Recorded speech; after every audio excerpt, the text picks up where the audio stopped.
It's now with great pleasure that I'll introduce our second technical presenter. Dr. Ahmad Cameron holds a doctorate in engineering science and has been a certified engineering technologist since 2010. He has more than 25 years of experience in engineering science, research and development, project management, and enterprise resource planning development. Dr. Cameron established the MyTech electronics chain in franchises of Walmart stores across Greater Toronto area and works at Richard Wilcox Custom Systems as a project engineer. Good morning, everybody. Thank you, Rod, for those kind words. Honestly, I'm really delighted that this concept of a conference and the work done by our colleagues, various from the OACETT, we now have a forum where we can annually present it. I'm really thankful to the entire executive that they have. Anyway, today I shall be talking to you about the train in which majority of you must have traveled, and the complexity of understanding what goes on in the dynamics of it, and the engineers who are involved in it, how they design it, what challenges they face in that complexity, and how it can make a safer journey for all the passengers. We have recently seen earlier this year, there was an accident in Burlington, though this study had been done prior to that. And one of the causes of that accident, though the reports are going to come out, but whatever preliminary things came out was that it was running at a higher speed than what was specified for that particular area in which the accident occurred. Having said that, this work is primarily, it got started at IIT Delhi, my alumni, and my department, and from which I did my Ph.D. And it is an extension from there, Manishankar Biswas. Initial work, it got started by him for the theoretical formulations and all that, and then it's still continuing. It's not that it has stopped. So that's why Manishankar's name is first. That is the master's dissertation of his. Then Vainath has been my supervisor of PhD, as well as Mani's, and he's a visiting professor to University of Toronto these days. Let's move. Before we get into the intricacies, let's first brush up quickly that how the motions are taking place and what degrees of freedom are there. So if you see, where is my this thing there? Yeah, it is there. Yes. We have the x-axis is the one on which the rails are running. I'll come to that. That's the longitudinal motion which is there. Around that is the pitch. The y is the lateral displacement, and z is the vertical part of it. Now, if you see, the railway motion is primarily the cable which you see the simulation of that's happening. And there you can notice that how these wheel sets and the bogie is swinging while it is moving. Now, if you have a closer look in figure C and figure D, there you will see that how these axles are moving on the rail. Kindly keep an eye on it that these wheels have got a conical shape. And as the wheel moves left, the left wheel, the right compensates for that. Now, having said that, basically this is the general diagram of if I see it in a static position, if the rail is standing. So,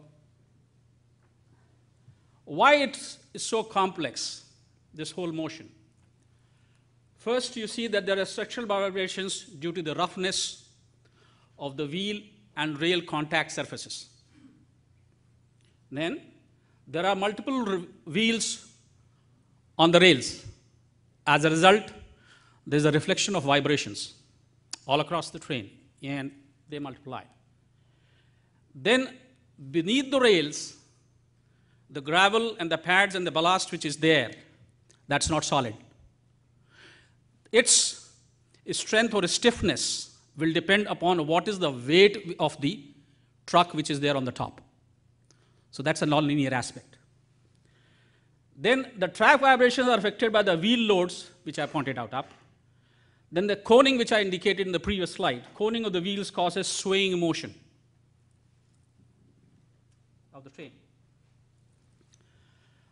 Now, what happens is that interaction of the addition forces and the inertial or the dynamic forces, they take place.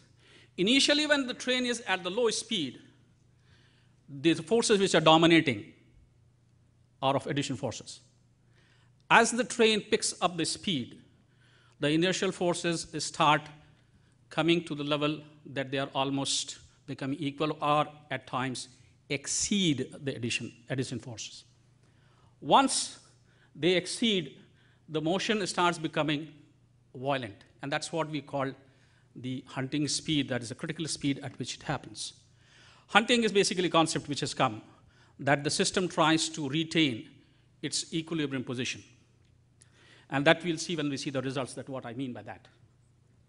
Now, it may appear to be a very complex, all kinds of notations, but nevertheless, we all are engineers, so we have faced these situations. So we represent by various things, like for instance, C is the damping, F is the linear creep force, S is subscript is suspension, then your linear moment of inertia is there, moment of inertia of the wheel set, and likewise, all those parameters which are there. When I we set up the equations. Now, somebody would, in fact, one of my friends asked that how is it the 14 degrees of freedom you arrive at? Prior to that, the wheels, the axle, the frame, the rails, the car are all assumed to be rigid bodies. If you see that, the wheel set has 4 degrees. How the 4 degrees of freedom comes in is, one in the lateral direction, that is Y, another in the yaw motion, that is on the z-axis when it is rotating, then in the roll motion in the lateral directions, the swinging which is there, and then the vertical motion of the train which we saw, it is moving up and down, the springs which are there. So that makes for each wheel set, and since there are 4 degrees of freedom system, there are 2 wheel sets, that makes 8 degrees over here. There are still 6 left. Then comes, you see, then comes the truck, that is the body. That has 2 degrees of freedom. That makes 10. Then we have the 2 rails which are running. So 2 degrees of freedom for each of the rails. That's how it makes the 14 degrees of freedom system. Now these equations they look very complicated, no doubt, but they are based on the absolutely Newtonian mechanics which you have. So we are all conversant with it. On the left side, see the total forces which are acting, that is mass times acceleration. It's nothing but y double dot, that's what it is, and the number of forces which are there on the right side. So don't go into that, but see the results which I'll share now, one by one. So what we had done was the wheel set equations we formulate. We formulate the truck frame and the equation motion for the left and right rail. Now to solve these equations, because they are nonlinear and they are coupled, there are numerical techniques. In this case, we used the Runge-Kutta method to arrive at this is a very standard technique to solve these kind of equations to the computers. Now let us see what is happening. This is a time response plot. What happened to it's that. For the lateral displacement in 1 minute at a speed of 112 meters per second, you see the motion gets damped. At 114.5 meters per second, it starts pick up. This is the critical speed which we have found. You see the vibrations from this to this, how they have changed in the lateral directions. As we are increasing to 116, they further shoot up. At 120, they've shot up further. This, I'm looking at the lateral displacement plot. Let us look at the yaw displacement of the front wheel. See again, at 112, it's a damned notion, it is less than the critical speed. At the critical speed, it starts shooting up. It further shoots up at 116, and look at it, it really goes crazy. Then the roll displacement, we talked about in the degrees of freedom. So for the wheel set, the roll displacement. The roll displacement graphs reconfirm what we saw in the lateral.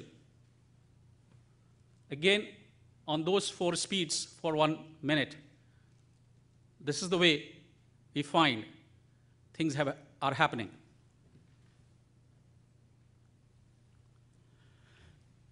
Then we had set up in the equations for the truck, that is the body.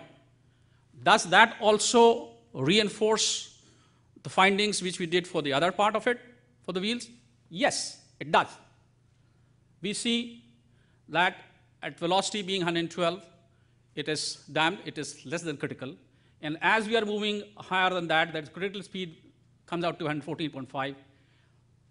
The displacement, they start increasing in a chaotic manner. That was for the truck frame. Truck frames, your displacement is reinforcing what we have found at the other places, for the same values. And that's where the problems could be difficult. They may throw a lot of challenges, you see, and might be a treacherous path.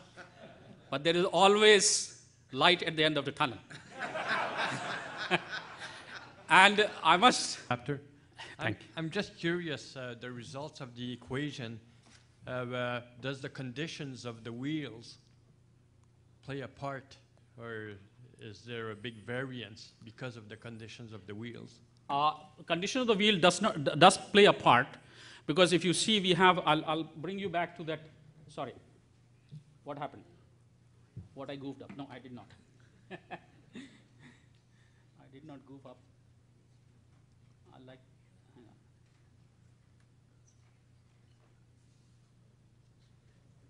Okay, if you see